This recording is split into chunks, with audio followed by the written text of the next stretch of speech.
Hi everyone, welcome back to the Bong academy YouTube channel. আমি তোমাদের সৌমেন দা। তো বন্ধুরা, অনেক ছেলে মেয়ের স্বপ্ন থাকে যে তারা ডাব্লিউবিপি এসআই হবে, অর্থাৎ ওয়েস্ট বেঙ্গল পুলিশের সাব ইন্সপেক্টর পদের চাকরি করবে।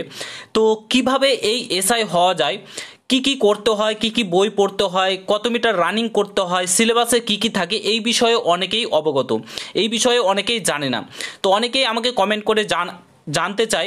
অনেক এমন নতুন ক্যান্ডিডেট রয়েছে যারা সবে সবে গ্র্যাজুয়েট হয়েছে কিংবা গ্র্যাজুয়েশন পাস করেছে কিংবা এইচএস পাস করেছে, তারা পুলিশ লাইনে আসতে চায়, কনস্টেবল হতে চায়, এসআই হতে চায়। তো অনেকেই প্রশ্ন করে যে কিভাবে হওয়া যায় এই এসআই অর্থাৎ সাব ইন্সপেক্টর, কী কী করতে লাগে, কী কী বই পড়তে লাগে, সিলেবাস কী থাকে, কত মিটার রানিং করতে হয়। তো আজকের এই ভিডিওতে আমি এইসব নিয়ে আলোচনা করব। যারা নতুন ক্যান্ডিডেট রয়েছে বিশেষ করে তারা প্রত্যেকে মন দিয়ে এই ভিডিওটা দেখো, এবং যারা পুরাতন ক্যান্ডিডেট রয়েছে তারা তো এই বিষয়ে আশা করি কম বেশি প্রত্যেকে জানো।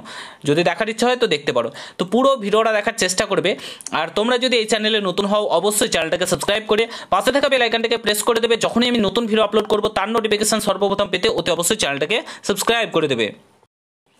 ভিডিওতে আগে যাওয়ার আগে তোমরা যারা যারা বিভিন্ন এক্সামের জন্য প্রস্তুতি নিচ্ছ, যেমন WBP constable, KP constable, WBP SI, KP SI, group D, NTPC, railway, যে কোনো এক্সামের জন্য প্রস্তুতি নাও না কেন, তোমাকে অতি অবশ্যই মক টেস্ট দিতে হবে। মক টেস্ট না দিলে কি হবে, তুমি বাকিদের থেকে অনেকটাই পিছিয়ে থেকে যাবে। মক টেস্ট দিলে কি হয়, তোমার যে দুর্বল জায়গা, তুমি ম্যাথে দুর্বল, ইংলিশে দুর্বল, যে কোনো বিষয়ে দুর্বল হও না কেন সেটাকে খুঁজে বার করতে পারো। তার উপর কাজ করে ইমপ্রুভ করলে তুমি অনেকটাই চাকরির দোরগোড়ায় পৌঁছে যাও এবং চাকরিটা পেয়েও যাও। তো মক টেস্টের জন্য আমি তোমাদেরকে রিকমেন্ড করবো টেক্সট বুকের জন্য। আমি শুধু বলছি না, তুমি যে কোনো দাদা, স্যার, ইভেন যে কোনো স্টুডেন্টের কাছ থেকে শুনে থাকবে বর্তমানে ভারতবর্ষের নাম্বার ওয়ান মক টেস্ট দেওয়ার জায়গা হচ্ছে টেক্সট বুক। তো টেক্সট বুকে বর্তমানে আজকের দিনে অর্থাৎ 31শে মার্চ ঈদ উপলক্ষে বিরাট একটা সেল চলছে, ঠিক আছে। End of season special sale চলছে, লাস্ট ডেট আজকে। এরপর প্রাইস কিন্তু তোমাদের হয়ে যাবে 699 টাকা, কিন্তু প্রাইস ইনক্রিজ হয়ে যাবে রাত্রি 12টার পর। এখন তোমরা ইয়ারলি টেক্সটবুক পাস প্রো অর্থাৎ 1 বছরের জন্য তোমরা প্রত্যেকটা এক্সামের মক টেস্ট এখানে দিতে পারবে। যে কোনো এক্সামের ডাব্লিউবিপি, কেপি, ডাব্লিউবিপি এসআই, যে কোনো এক্সামের মক টেস্ট দিতে পারবে। 699 টাকার 349 টাকার পাস প্রো 307 টাকায় মাত্র পেয়ে যাবে। বংটেন কুপন কোডটা ইউজ করলে আরও 12% কিন্তু তোমরা ডিসকাউন্ট পেয়ে যাবে। বাজারে যে কোনো এক্সামের জন্য বই কিনতে যাও 400 থেকে 500 টাকা একটা এক্সামের মক টেস্টের বইয়ে খরচা হয়ে যায়। বাট এখানে সারা বছর ধরে তোমরা প্রত্যেকটা এক্সামের ডাব্লিউবিপি, কেপি মক টেস্ট দিতে পারবে, যে কোনো ল্যাঙ্গুয়েজে মক টেস্ট দিতে পারবে, ঠিক আছে। এবং প্রিভিয়াস ইয়ার কোশ্চেন কিন্তু তোমরা এখানে পেয়ে যাবে, ডাউট সলভিং ক্লাস তোমরা পেয়ে যাবে। তো দেরি করো না, রাত্রি 12টার আগে এখনই নিয়ে নাও। ভিডিও ডেসক্রিপশন বক্সে লিঙ্ক দেওয়া রয়েছে, সেখানে ক্লিক করে নিয়ে নাও। বংটেন কুপন কোডটা ইউজ করতে একদমই ভুলো না। তো বন্ধুরা, অন স্ক্রিন তোমরা অফিসিয়ালি নোটিফিকেশন দেখতে পাচ্ছ, এটা 2024 সালের নোটিফিকেশন, যেটার এক্সাম প্রিলিমিনারি এক্সাম এখনও পর্যন্ত হয়নি। এখান থেকে সমস্ত ডিটেলস তোমাদেরকে আমি শেয়ার করবো। অ্যাকচুয়ালি যারা নতুন ক্যান্ডিডেট রয়েছে তারা বুঝতে পারবে বিষয়, কী কী করতে হয়, কী কী বই পড়তে হয়, সমস্ত কিছু তোমাদেরকে বলছি, এবং কীভাবে চাকরিটা পেতে হয়। ডাব্লিউবিপি এসআই এর কটা ভাগ থাকে সমস্ত কিছু বলছি, ঠিক আছে। তো এখানে দেখতে পাচ্ছ ওবিসি কেসের জন্য যেহেতু বর্তমানে সমস্ত কিছু আটকে রয়েছে, সেহেতু কোনো এক্সামই হয়নি। তো এখানে তোমাদের সাব ইন্সপেক্টর পোস্টের ক্ষেত্রে কিন্তু তোমাদের নিয়োগ করা হয়। সাব ইন্সপেক্টর পোস্টের ক্ষেত্রে মাথায় রাখবে দুটো পোস্ট রয়েছে। কি কি? একটা সাব ইন্সপেক্টর আনআর্ম ব্রাঞ্চ এবং সাব ইন্সপেক্টর আর্ম ব্রাঞ্চ, ঠিক আছে। এটা দুটো পোস্ট কিন্তু রয়েছে তোমাদের সাব ইন্সপেক্টরের ক্ষেত্রে। তো এখানে বেতনের কথা যদি বলো, তোমাদের ভ্যাকান্সি, বেতন সমস্ত কিছু তোমাদেরকে বলে দিচ্ছি আমি, ঠিক আছে। এখানে এইবার যে ভ্যাকান্সিটি বেরিয়েছে সেখানে তোমাদের 464টি শূন্যপদ রয়েছে, এবং পরবর্তীকালে এটা ইনক্রিজ হয়েছে, আরেকটা নোটিশ রয়েছে, ওটা আমি দেখাচ্ছি না। তো 1000-এর কাছাকাছি মোটামুটি শূন্যপদ কম বেশি থাকে, ঠিক আছে। তো ওই নিয়ে আমি যাচ্ছি না। তারপরে দেখো তোমাদের এলিজিবিলিটি ক্রাইটেরিয়া কেমন কি লাগে দেখো। ফার্স্ট অফ অল বলে রাখি, বয়সের ক্ষেত্রে অবশ্যই তোমাকে ইন্ডিয়ান সিটিজেন হতে হবে। বয়সের ক্ষেত্রে তোমাদের 20 বছর হতে হবে, নিম্নতম বয়স 20 বছর এবং উচ্চতম বয়স 30 বছর হতে হবে। অর্থাৎ 20 থেকে 30 বছরের মধ্যে বয়স হয়ে থাকলে তোমরা আবেদন করতে পারবে। এবং তুমি যদি ওবিসি ক্যান্ডিডেট হও সেক্ষেত্রে তোমরা 3 বছর অর্থাৎ 33 বছর অবধি আবেদন করতে পারবে। এবং এসসি এসটি হও সেক্ষেত্রে 5 বছর অর্থাৎ 35 বছর অবধি আবেদন করতে পারবে, ঠিক আছে। তারপরে এডুকেশন কোয়ালিফিকেশান কী লাগে? এডুকেশন কোয়ালিফিকেশান এখানে লাগে অর্থাৎ শিক্ষাগত যোগ্যতা। আবেদন করার জন্য একটা শিক্ষাগত যোগ্যতা লাগে। সেটা কী লাগে? সেটা লাগে তোমাদের গ্র্যাজুয়েট। তুমি গ্র্যাজুয়েট হয়ে থাকলে, গ্র্যাজুয়েশন পাস করে থাকলে এখানে আবেদন করতে পারবে। Education qualification simply graduation pass করে থাকলে তোমরা কিন্তু এখানে আবেদন করতে পারো, ঠিক আছে। তারপরে তোমাদের দেখো কি বলেছে। তারপরে দেখো এখানে যেটা বললাম, প্রথমেই বললাম সাব ইন্সপেক্টরের ক্ষেত্রে দুটো ভাগ রয়েছে, সেটা হচ্ছে তোমাদের আনআর্ম ব্রাঞ্চ এবং আর্মড ব্রাঞ্চ। এখানে মেলদের ক্ষেত্রে দেখো, তোমরা যদি ইউবি অর্থাৎ আনআর্মড ব্রাঞ্চের ক্ষেত্রে আবেদন করে এখানে 167 সেমি হাইট লাগে, ঠিক আছে, হাইটের কথা 167 সেমি হাইট লাগে এবং 69 সেমি চেস্ট লাগে, ঠিক আছে, এবং 5 সেমি ফোলাতে হয়, 56 কেজি ওয়েট লাগে, ঠিক আছে, এবং গোর্খা 42-এর ক্ষেত্রে ছাড় থাকে। আর তোমরা যদি আর্মড ব্রাঞ্চের ক্ষেত্রে আবেদন করতে চাও এখানে একটু হাইট বেশি লাগে, যাদের হাইট রয়েছে তারা কিন্তু এখানে আবেদন করতে পারে। 173 সেমি কিন্তু হাইট লাগে, এখানে 86 সেমি চেস্ট লাগে, 5 সেমি ফোলাতে হয়, 60 কেজি ওজন লাগে, এখানে একটু বেশি লাগে আর্মড ব্রাঞ্চের ক্ষেত্রে। তবে এই চাকরিটায় এই যে আর্মড ব্রাঞ্চ যেখানে হাইটটা বেশি লাগে এটা একটা সুখের চাকরি, দারুণ চাকরি, ঠিক আছে।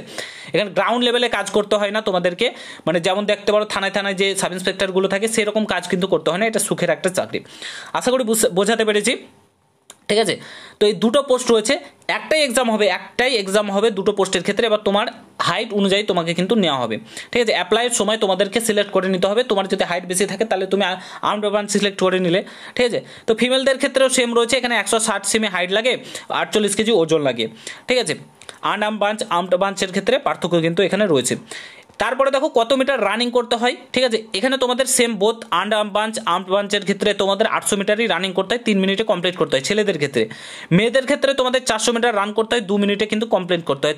ট্রান্সজেন্ডার যারা রয়েছে 400 মিটার রান 1 মিনিট 40 সেকেন্ডে কিন্তু কমপ্লিট করতে হয়। তারপরে দেখো তোমাদের মেথড অফ রিক্রুটমেন্ট কীভাবে নিয়োগ করা হয়। তো প্রথমে বলে রাখি একটা প্রিলিমিনারি এক্সাম হয়, ঠিক আছে, এমসিকিউ বেস্ট প্রিলিমিনারি এক্সাম হয়, 100টি কোশ্চেন থাকে, তারপরে পিইটি এবং পিএমটি, তারপরে তোমাদের আর একটা মেন এক্সাম হয়, তারপরে তোমাদের ইন্টারভিউ হয়। তো প্রিলিমিনারি এক্সাম দেখতে পাচ্ছ এটা 200 নম্বরের কোশ্চেন, 200 নম্বর থাকে, বাট 100টি কোশ্চেন থাকে, ঠিক আছে। ফুল নম্বর 200 থাকে, প্রত্যেকটা কোশ্চেনে 2 নম্বর করে থাকবে। এখানে তোমরা যেমনটা দেখতে পাচ্ছ 100টি কোশ্চেন। জেনারেল নলেজে থাকে তোমাদের 50, তারপরে তোমাদের ম্যাথ রিজনিংয়ে থাকে 50, আর তোমাদের এখানে তোমাদের ম্যাথে থাকে, ঠিক আছে, এই 25 করে কোশ্চেন থাকে, তোমাদের 50 করে কিন্তু থাকে 50টি কোশ্চেন। তো এইভাবে তোমাদের জেনারেল নলেজে 50টি কোশ্চেন থাকে, 100 নম্বর থাকে, এভাবে ভাগ করে দেওয়া থাকে। এখানে 90 মিনিট সময় থাকে, এখানে এমসিকিউ শুধু টিক মারতে হয়, গোল করতে হয়, ঠিক আছে। নেগেটিভ মার্কিং থাকে 4টি বলে 1টি নম্বর তোমাদের এখানে কাটা যায়। তারপরে পিইটি এবং পিএমটি হয় ফিজিক্যাল এফিসিয়েন্সি টেস্ট এবং ফিজিক্যাল মেজারমেন্ট টেস্ট, মাপাঝোপা যেটাকে বলে আর কি। আর তারপরে তোমাদের হয় ফাইনাল কম্পিটিটিভ এক্সাম, পিইটি অথবা মাঠ কমপ্লিট করলে তোমাদের 200 নম্বরের ফাইনাল এক্সাম হবে, যেখানে জেনারেল স্টাডিজ থাকে, সেখানে 100 নম্বর থাকবে, 50 মার্কের জেনারেল স্টাডিজ, 25 মার্কের লজিক্যাল, তোমাদের রিজনিং থাকে, আর ম্যাথ থাকে 25, ঠিক আছে। তারপরে তোমাদের ইংলিশ থাকে 50 নম্বরের, এখানে 1 ঘন্টা সময় থাকে। পেপার 3 থাকে বেঙ্গলি, হিন্দি, উর্দু, নেপালি, এটা 50, 1 ঘন্টা সময় থাকে। তো এগুলো ডেসক্রিপটিভ পেপার হয়, এখানে কিন্তু এমসিকিউ হয় না, ফাইনাল এক্সামটা এমসিকিউ হবে না, ডেসক্রিপটিভ পেপার, যেমন তোমরা মাধ্যমিক উচ্চ মাধ্যমিকের এক্সাম দাও ঠিক তেমনই। তারপরে তোমাদের পার্সোনালিটি টেস্ট অর্থাৎ ইন্টারভিউ হয় 30 নম্বরে, ঠিক আছে। এই দুটো ডেসক্রিপটিভ আর তোমাদের যেটা মেন এক্সাম আর ইন্টারভিউ মিলেই কিন্তু তোমাদের মেরিট লিস্ট কিন্তু তৈরি হয়, ঠিক আছে। তো এইভাবে কিন্তু তোমাদের নিয়োগটা করা হয় তোমাদের যে ডাব্লিউবিপি এসআই অর্থাৎ সাব ইন্সপেক্টরের পোস্টের ক্ষেত্রে।